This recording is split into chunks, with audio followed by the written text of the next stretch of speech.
নমস্কার, আমি পার্থরাজ মিশ্র, শিক্ষক অমরশী রঘুনাথ হাই স্কুল। আপনাদের সবাইকে আজ আরও একবার অ্যারাইজ অ্যান্ড অ্যাওয়াকের ক্লাসরুমে স্বাগত জানাই। আমার স্নেহের ছাত্রছাত্রীরা, তোমরা জানো যে সেই গত 2020 সালের মার্চ মাস থেকে কোভিড অতিমারির কারণে আমাদের স্কুল, কলেজ, বিশ্ববিদ্যালয় সমস্ত কিছু বন্ধ। গোটা পৃথিবী ভয়ানক এই অতিমারির প্রভাবে ভয়ানকভাবে ক্ষতিগ্রস্ত। ফলে এবছর বিদ্যালয়ের পঠন পাঠনের প্রচণ্ড সমস্যার সৃষ্টি হয়েছে। তোমরা দীর্ঘদিন বিদ্যালয়ে আসতে পারছো না, আজও পারোনি। স্বাভাবিকভাবে এবছরের মাধ্যমিক পরীক্ষা এবং উচ্চ মাধ্যমিক পরীক্ষা নিয়ে ছাত্রছাত্রীদের মধ্যে, অভিভাবক মহলে এবং সামগ্রিকভাবে গোটা পশ্চিমবঙ্গের সমস্ত মানব সমাজের কাছেই একটা প্রশ্ন বারবার ঘুরপাক খাচ্ছিল যে মাধ্যমিক পরীক্ষা এবং উচ্চ মাধ্যমিক পরীক্ষা কবে হবে এবং যখনই হোক না কেন তার সিলেবাস কি হবে ইত্যাদি বিষয় নিয়ে কিন্তু আমাদের উৎকণ্ঠা প্রচণ্ড ছিল। সেই জায়গায় দাঁড়িয়ে আজ আমাদের পশ্চিমবঙ্গ সরকারের মাননীয় শিক্ষামন্ত্রী সাংবাদিক সম্মেলন করে ঘোষণা করেছেন এবং এর আগে আমাদের পশ্চিমবঙ্গের মাননীয় মুখ্যমন্ত্রী ইতিমধ্যেই ঘোষণা করেছেন এবছরের মাধ্যমিক এবং উচ্চ মাধ্যমিকের ছাত্রছাত্রীদের কোনোরূপ টেস্ট পরীক্ষা দিতে হবে না, তারা সরাসরি মাধ্যমিক এবং উচ্চ মাধ্যমিক পরীক্ষায় অবতীর্ণ হতে পারবে। যাই হোক না কেন, এখনো পর্যন্ত মাধ্যমিক উচ্চ মাধ্যমিক যতটুকু জানা যাচ্ছে সবটাই কিন্তু 2021 সালে এপ্রিল মে মাস নাগাদ পশ্চিমবঙ্গের যে বিধানসভা নির্বাচন আছে সেই বিধানসভা নির্বাচনের পরে হয়তো সংগঠিত হবে। কিন্তু ইতিমধ্যে ছাত্রদের মধ্যে সবথেকে বেশি চিন্তার যেটা ছিল, অভিভাবকদের মধ্যে যেটা সবথেকে বেশি চিন্তার জায়গা ছিল, বা যে সমস্ত মাস্টারমশাই টিউশন পড়ান তারাও অত্যন্ত চিন্তিত ছিলেন যে বিষয়টায়, সেটা হচ্ছে এবছর কি পুরো সিলেবাসের উপরে মাধ্যমিক পরীক্ষা হবে বা পুরো সিলেবাসের উপরে এইচএস পরীক্ষা হবে। এই যে উৎকণ্ঠা, সেই উৎকণ্ঠা আজ অনেকখানি দূরীভূত হলো। যেহেতু এতদিন তোমরা সবাই উৎকণ্ঠায় ছিলে, তাই তোমাদের সকলের স্বার্থের কথা মাথায় রেখে আমি আজকে কিন্তু একটু অন্যভাবে ক্লাসটা উপস্থাপন করব তোমাদের প্রিয় অ্যারাইজ অ্যান্ড অ্যাওয়াকের ক্লাসরুমে। আজকে আমি কোনো বিষয়ভিত্তিক আলোচনা করব না। আজকে আমি কি আলোচনা করব? আজকে আমি আলোচনা করব মাধ্যমিক পরীক্ষা 2021-এর যে সিলেবাস আজকে ঘোষণা করা হয়েছে পশ্চিমবঙ্গ মধ্যশিক্ষা পর্ষদের সম্মানীয় সভাপতি ডক্টর কল্যাণময় গঙ্গোপাধ্যায়ের তরফ থেকে নোটিফিকেশন জারি করে 2021 সালের মাধ্যমিক পরীক্ষার বিষয়ভিত্তিক যে সিলেবাস সেটা আজকে জানানো হয়েছে। এই পুরো সিলেবাসটা আজকে তোমাদের সামনে আমি উপস্থাপন করছি। তোমাদের সুবিধার্থে আমি কিন্তু পুরো সিলেবাসটা বিষয়ভিত্তিক প্রত্যেকটা সাবজেক্ট ওয়াইজ আমি কিন্তু তোমাদের এখানে উপস্থাপন করেছি যে কোন বিষয়ের কোন অধ্যায় বা কোন টপিক সিলেবাসে এবছর মাধ্যমিকে থাকবে আর কোনগুলোকে বাদ দেওয়া হবে। তোমরা ইতিমধ্যেই জেনে গেছো টিভি রেডিওর মাধ্যমে, বিভিন্ন সংবাদ মাধ্যমের মাধ্যমে, সোশ্যাল মিডিয়ার মাধ্যমে যে 30 থেকে 35% সিলেবাস এবছর কমানো হয়েছে কোভিড অতিমারির কারণে মাধ্যমিক এবং উচ্চ মাধ্যমিক উভয় ক্ষেত্রেই। এবারে আমাদের কিন্তু দেখে নিতে হবে, আমার স্নেহের ছাত্রদের যেটা সব থেকে বেশি মনে রাখতে হবে যে কোন বিষয়ের কোন অধ্যায় বা কোন অংশটা তোমরা এবছর 2021 সালের মাধ্যমিকের সিলেবাসে রাখা হলো আর কোনগুলো বাদ গেল। আমি কিন্তু তোমাদের বোর্ডে পুরো ব্যাপারটা বিস্তৃতভাবে লিখে দিয়েছি। সেটা মানে কি, এটা কিন্তু সিলেবাস, অর্থাৎ 2021 সালের মাধ্যমিক পরীক্ষার সিলেবাস। এই সিলেবাসের উপরে ভর করে পরীক্ষা হবে।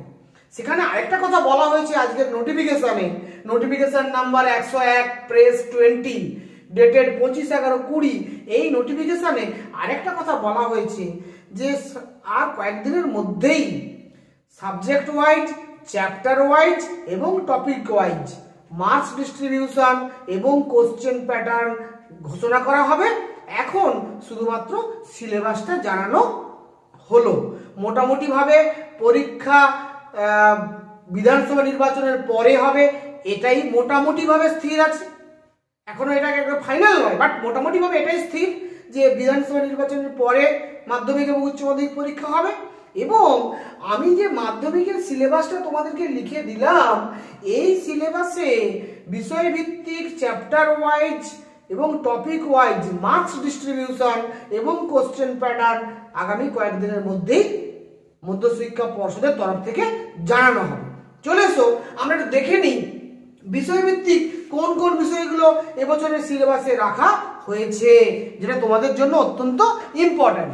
প্রথমে চলে আসছি বাংলা। বাংলাতে দেখো গল্প, কোন কোন গল্প সিলেবাসে আছে? জ্ঞান চক্ষু, বহুরূপী, পথের দাবি, এই তিনটে গল্পকে সিলেবাসে রাখা হয়েছে। কবিতা কি কি রাখা হয়েছে? কবিতা রাখা হচ্ছে আয় আরো বেঁধে বেঁধে রাখি থাকি, আফ্রিকা, অসুখী একজন, অভিষেক এবং প্রলয়োল্লাস, এই 5টা কবিতা সিলেবাসে রাখা হয়েছে এবছরের জন্য। প্রবন্ধ কি রাখা হয়েছে? হারিয়ে যাওয়া কালি কলম, এই প্রবন্ধটা কিন্তু সিলেবাসে রাখা হয়েছে। নাটক রাখা হয়েছে সিরাজউদ্দৌলা। এবং সহায়ক গ্রন্থ থেকে কোনি বলে যে গল্পটা তোমরা পড়ো, এই কোনিটাও কিন্তু সিলেবাসে রাখা আছে। এছাড়া ব্যাকরণ অংশ থেকে কারক এবং অকারক সম্পর্ক আর সমাস, এই দুটি বিষয় ব্যাকরণে রাখা হবে।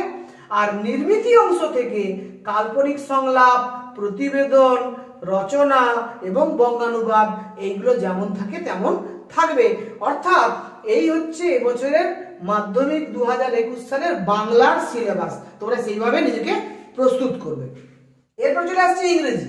ইংরেজিতে দেখো 5টা লেসন, যেটাকে আমরা বলি সিন, অর্থাৎ আমাদের লার্নিং ইংলিশ বইতে লেসন নাম্বার 1, 2, 3, 4, 5, এখানে এই 5টা লেসন কি কি না? Father's help, fable, the passing away of Bapu, my own true family, our, run away kite, এই কটা যাকে বলা যায় লেসন এবারে সিলেবাসে রাখা হয়েছে। সেই সঙ্গে গ্রামার এবং রাইটিং স্কিলও থাকবে। এটা হচ্ছে ইংরেজির সিলেবাস। এবারে ইতিহাসের দেখো, ইতিহাসে এখানে কিন্তু 5টা অধ্যায় রাখা হয়েছে। অধ্যায় নাম্বার 1, 2, 3, 4, 5, এই 5টা অধ্যায় কি কি? ইতিহাসের ধারণা প্রথম অধ্যায়, তারপরে সংস্কার, বৈশিষ্ট্য এবং মূল্যায়ন, তারপরের অধ্যায় প্রতিরোধ ও বিদ্রোহ, তারপরের অধ্যায় সংঘবদ্ধতার গোড়ার কথা, তারপরের অধ্যায় বিকল্প চিন্তা ও উদ্যোগ, 19 শতকের মধ্যভাগ থেকে 20 শতকের প্রথম ভাগ, বৈশিষ্ট্য ও পর্যালোচনা, এই 5টি অধ্যায় ইতিহাসে সিলেবাসে রাখা হয়েছে। কোভিড অতিমারির কারণে যে 30 থেকে 35% সিলেবাস রিডিউস করা হয়েছে, তারপরে এই অংশগুলোর উপরে পরীক্ষায় প্রশ্ন দেওয়া হবে 2021 সালের মাধ্যমিকের ইতিহাসে। এরপর আসছে ভূগোল। ভূগোলে আমরা জানি দুটো অংশ, প্রাকৃতিক ভূগোল আর আঞ্চলিক ভূগোল। এই প্রাকৃতিক ভূগোল থেকে কোন কোন বিষয়গুলো আসবে? প্রাকৃতিক ভূগোলের মধ্যে বহির্জাত প্রক্রিয়া ও তার দ্বারা সৃষ্ট ভূমিরূপ, অর্থাৎ আমরা যেটাকে বলি নদী, হিমবাহ এবং বায়ুর কাজ, এই চ্যাপ্টারটা পুরোটা সিলেবাসে আছে। প্রাকৃতিক ভূগোলের কিন্তু বায়ুমণ্ডল এবং বায়ুমণ্ডল সিলেবাস থেকে এবছরের জন্য বাদ দেওয়া হয়েছে, ঠিক আছে। আর আঞ্চলিক ভূগোল অংশে ভারত এই আঞ্চলিক ভূগোল আমরা পড়ি এখানে ক্লাস 10 সিলেবাসে। এখানে ভূমিকা, ভারতের প্রাকৃতিক পরিবেশ, ভারতের অর্থনৈতিক পরিবেশ এবং মানচিত্র, এই কটা জিনিস আঞ্চলিক ভূগোলের অন্তর্গত রাখা হয়েছে। কোনগুলো বাদ দেওয়া হয়েছে? বায়ুমণ্ডল, বায়ুমণ্ডল এবং আমরা যে পড়েছিলাম পরিবেশ ভূগোলে বর্জ্য এবং বর্জ্য ব্যবস্থাপনা, এবং সেই সঙ্গে আমরা যে পড়েছিলাম উপগ্রহ চিত্র এবং ভূ বৈচিত্র্য মানচিত্র, এগুলো এবছরের জন্য সিলেবাস থেকে বাদ দেওয়া হয়েছে। তাহলে যেগুলো সিলেবাসে আছে আমি সেটাই কিন্তু এখানে উপস্থাপন করছি। এরপরে আছে জীবন বিজ্ঞান। জীবন বিজ্ঞানে কি কি আছে? জীবজগতে নিয়ন্ত্রণ ও সমন্বয়, এই চ্যাপ্টারটা রাখা হয়েছে। জীবনের প্রবহমানতা, এই চ্যাপ্টারটা রাখা হয়েছে। বংশগতি এবং কয়েকটি সাধারণ জিনগত রোগ, এই তিনটে বিষয়কে জীবন বিজ্ঞানের সিলেবাসে রাখা হয়েছে। এরপর আসছে ভৌত বিজ্ঞান। ভৌত বিজ্ঞানের তিনটে পার্ট, একটা হচ্ছে কমন পার্ট বা সাধারণ অংশ, একটা হচ্ছে পদার্থবিদ্যা বা ফিজিক্স, আর একটা হচ্ছে রসায়নবিদ্যা বা কেমিস্ট্রি। সাধারণ অংশ বা কমন পার্ট থেকে পরিবেশের জন্য ভাবনা, গ্যাসের আচরণ এবং রাসায়নিক গণনা, এই তিনটে চ্যাপ্টারকে রাখা হয়েছে। পদার্থবিদ্যা অংশ থেকে আলো এবং চলতড়িৎ, আলো এবং চলতড়িৎ এই দুটো অধ্যায়কে রাখা হয়েছে। আর রসায়নবিদ্যা থেকে পর্যায় সারণী ও মৌলদের ধর্মের পর্যায়বৃত্ততা, আয়নীয় ও সমযোজী বন্ধন এবং তড়িৎ প্রবাহ ও রাসায়নিক বিক্রিয়া, এই চ্যাপ্টারগুলোকে এবছরের সিলেবাসে রাখা হয়েছে। এবারে নেক্সট আসছি গণিত। এই গণিতের সিলেবাসটা আপাত দৃষ্টিতে সব থেকে বড় তোমাদের দেখতে লাগবে, কিন্তু মনে রাখবে এখানে আসলে একদম বিস্তৃতভাবে বলা আছে বলে অনেকটা বড় মনে হচ্ছে। বিষয়গুলো কি কি আছে? প্রথম হচ্ছে একচল বিশিষ্ট দ্বিঘাত সমীকরণ, একচল বিশিষ্ট দ্বিঘাত সমীকরণ। 2 নম্বর সরল সুদ কষা, 3 নম্বর বৃত্ত সম্পর্কিত উপপাদ্য, 4 নম্বর আয়ত ঘন, 5 নম্বর অনুপাত ও সমানুপাত, 6 নম্বর চক্রবৃদ্ধি সুদ 3 বছর পর্যন্ত ও সমহার বৃদ্ধি ও হ্রাস, এই চ্যাপ্টারটা। 7 নম্বর বৃত্তস্থ কোণ সম্পর্কিত উপপাদ্য, 8 নম্বর লম্ববৃত্তাকার চোম, 8 নম্বর হচ্ছে লম্ববৃত্তাকার চোম, 9 নম্বর দ্বিঘাত করণী, 10 নম্বর বৃত্তস্থ চতুর্ভুজ সংক্রান্ত উপপাদ্য, 11 নম্বর হচ্ছে সম্পাদ্য থেকে ত্রিভুজের পরিবৃত্ত ও অন্তর্বৃত্ত অঙ্কন, 12 নম্বর হচ্ছে গোলক, 13 নম্বর হচ্ছে ভেদ, 14 নম্বর হচ্ছে অংশীদারি কারবার, 15 নম্বর হচ্ছে বৃত্তের স্পর্শক সংক্রান্ত উপপাদ্য, 16 নম্বর লম্ববৃত্তাকার শঙ্কু এবং 17 নম্বর সম্পাদ্য বৃত্তের স্পর্শক অঙ্কন এবং 18 নম্বর বিষয় সাদৃশ্যতা। এই কটা জিনিসকে এবারে মাধ্যমিক 2021-এর অঙ্ক পরীক্ষার সিলেবাস হিসেবে রাখা হয়েছে। তাহলে আমার স্নেহের ছাত্রছাত্রীরা, যারা আমার অ্যারাইজ অ্যান্ড অ্যাওয়েকের ক্লাসের ছাত্র, তোমরা যারা নিয়মিত আমার ক্লাস দেখো বা যিনি আজকে প্রথম আমার এই ক্লাস দেখছেন, সবাইয়ের অবগতির জন্য আমি কিন্তু পশ্চিমবঙ্গের যারা বাংলা মিডিয়ামের ছাত্র, যারা মূলত পশ্চিমবঙ্গ মধ্যশিক্ষা পর্ষদের আন্ডারে বাংলা মিডিয়ামেই হোক বা ইংরেজি মিডিয়ামে হোক পড়াশোনা করে, সেই সমস্ত ছাত্রদের কথা মাথায় রেখে বিষয় ভিত্তিক এবং অধ্যায় ভিত্তিক কোন কোন বিষয়গুলো মাধ্যমিকের পরীক্ষায় এবারে সিলেবাসে রাখা হয়েছে, 2021 সালের মাধ্যমিক পরীক্ষার সিলেবাসে রাখা হয়েছে, তা তোমাদের সামনে উপস্থাপন করলাম। এবং এটাও তোমাদের আগে জানিয়েছি যে আগামী কয়েকদিনের মধ্যেই এই বিষয় ভিত্তিক, অধ্যায় ভিত্তিক এবং টপিক ভিত্তিক নাম্বার ডিস্ট্রিবিউশন এবং কোশ্চেন প্যাটার্ন ঘোষণা করা হবে। তখন তোমাদেরকে আমি আবার সমস্ত বিষয় বিস্তৃতভাবে জানিয়ে দেব। এটা অত্যন্ত গুরুত্বপূর্ণ একটা বিষয়। সেই সঙ্গে যেহেতু আমার অ্যারাইজ অ্যান্ড অ্যাওয়েকের ক্লাসে আমি মূলত ভূগোল বিষয়ের শিক্ষক হিসাবে ক্লাস 9, 10, 11, 12 এর ছাত্রদেরকে বিভিন্ন বিষয় নিয়ে আলোচনা করছি সিলেবাস ওয়াইজ, সেই কোভিড অতিমারির প্রথম দিন থেকে 2020 সালের প্রায় মার্চ এপ্রিল মাস থেকে আমি টানা ক্লাস করে চলেছি তোমাদের স্বার্থে।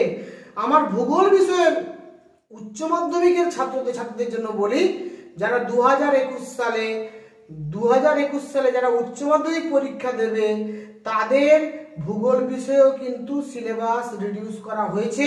শুধু ভূগোল বিষয়ে নয়, প্রত্যেকটি বিষয়েই কিন্তু সিলেবাস রিডিউস করা হয়েছে প্রায় 30 থেকে 35%। সেখানে একটা কথা বলা হয়েছে নোটিফিকেশনে, উচ্চ মাধ্যমিকের ক্ষেত্রে আমি বলছি কথাটা, কি বলা হয়েছে, যে সমস্ত প্রশ্নগুলো গত বছর 2020 সালের উচ্চ মাধ্যমিকে পড়েছে, সেই সমস্ত বিষয়গুলো, চ্যাপ্টারগুলো নয়, আমি আবার বলছি, সেই সমস্ত বিষয়গুলোকে বাদ দিয়ে পড়তে বলা হয়েছে। যে সমস্ত সাবজেক্টের রিটেন পরীক্ষা 60 নাম্বার বা তার কম হয়, সেগুলোতে কিন্তু কোনো রিডিউস করা হয়নি। এবং আমার রিডিউস করা হয়েছে ভূগোল বিষয়ের সিলেবাসে কোন কোন চ্যাপ্টারগুলো তোমাদেরকে বলে দিই। যে অ্যাকচুয়ালি ক্ষয়চক্র চ্যাপ্টারটা বাদ দেওয়া হয়েছে, মেরিন প্রসেস অ্যান্ড ল্যান্ডফর্মস এই চ্যাপ্টারটা বাদ দেওয়া হয়েছে, ড্রেনেজ প্যাটার্ন এই চ্যাপ্টারটা বাদ দেওয়া হয়েছে, ম্যান এনভায়রনমেন্ট রিলেশনশিপ এটা বাদ দেওয়া হয়েছে। এবং আমরা জানি যে কোয়াটারনারি, কুইনারি এবং টার্সিয়ারি এই তিনটে যে ইকোনমিক অ্যাক্টিভিটিজ এটা বাদ দেওয়া হয়েছে। অর্থাৎ ব্যবসা বাণিজ্য এবং পরিবহন, সেই সঙ্গে কোয়াটারনারি এবং কুইনারি চতুর্থ এবং পঞ্চম শ্রেণীর অর্থনৈতিক ক্রিয়াকলাপ এবং আঞ্চলিক উন্নয়ন ও পরিকল্পনা, এই অংশটাও কিন্তু বাদ দেওয়া হয়েছে। তাহলে ওইগুলো বাদ দিয়ে বাকি যে অংশটুকু থাকলো সেই অংশের উপরে উচ্চ মাধ্যমিক 2021 সালে তোমাদের ভূগোল বিষয়ের পরীক্ষা নেওয়া হবে। আমি পুরো ব্যাপারটা তোমাদের বলে দিলাম। সেই সঙ্গে আরেকটা কথা বলে রাখি সকলের অবগতির জন্য, আমি কিন্তু এই যে বোর্ডে যা যা লিখেছি এই বোর্ডের একটা ছবি তুলে সেই ছবিটা গুগল ড্রাইভে আপলোড করে, গুগল ড্রাইভের লিঙ্কটা আমি ভিডিওর সঙ্গে ডেসক্রিপশন বক্সে এবং কমেন্ট বক্সে দিয়ে রাখবো। যে সমস্ত স্নেহের ছাত্রছাত্রীরা তোমরা সরাসরি এই ভিডিও দেখার সময় বোর্ডটা স্পষ্টভাবে দেখতে পাবে না, তোমরা কিন্তু গুগল ড্রাইভের লিঙ্কটা ক্লিক করলে তোমরা এই বোর্ডের সমস্ত লেখাগুলো স্পষ্টভাবে দেখতে পাবে। এবং মাধ্যমিকের ছাত্রদের বলবো তোমরা কিন্তু অবশ্যই খাতায় নোট করে নেবে কোন বিষয়ের, কোন অধ্যায়ের কোন কোন অংশগুলো মাধ্যমিকের সিলেবাসে এবছরের জন্য রাখা হয়েছে। তোমরা খাতায় লিখে নিলে তোমাদের আর কোনো অসুবিধে হবে বলে আমার মনে হয় না। আগামী দিনে যা চেঞ্জ, যা নতুন নতুন কোনো খবর থাকলে নিশ্চয়ই সেটা তোমাদের আমি জানিয়ে দেব। সেই সঙ্গে আমি বিনম্রভাবে অনুরোধ করব, যারা আমার এই চ্যানেলটি প্রথমবার দেখছেন তারা কিন্তু দয়া করে আমার এই চ্যানেলটি সাবস্ক্রাইব করবেন। যারা ইতিমধ্যেই সাবস্ক্রাইব করেছেন তাদেরকে আন্তরিক কৃতজ্ঞতা এবং ধন্যবাদ জানাই। শুধুমাত্র সাবস্ক্রাইব করবেন না, সাবস্ক্রাইব করার পাশাপাশি বেল আইকনটিকেও ক্লিক করবেন এবং অল নোটিফিকেশনটি অন করে রাখবেন, যাতে করে আপনারা সমস্ত নতুন তথ্যের আপডেট আমি নতুন ভিডিও আপলোড করলেই ইউটিউবে আপনারা পেতে পারেন। তার জন্য আপনাদেরকে নোটিফিকেশনটি অন করে অল বেল আইকনটি ক্লিক করার জন্য অনুরোধ করে রাখলাম। সেই সঙ্গে সবাইকে আরো একবার যথাযোগ্য স্থানের সম্মান, শ্রদ্ধা, শুভেচ্ছা এবং আমার স্নেহের ছাত্রদের আন্তরিক ভালোবাসা জানিয়ে সকলের মাধ্যমিক এবং উচ্চ মাধ্যমিক পরীক্ষা ভালো হোক, ভালো করে তোমরা প্রস্তুত হও, তোমাদের একটা সুন্দর সুস্থ জীবন কামনা করে আজকের আলোচনা এখানেই শেষ করছি। Thank you very much.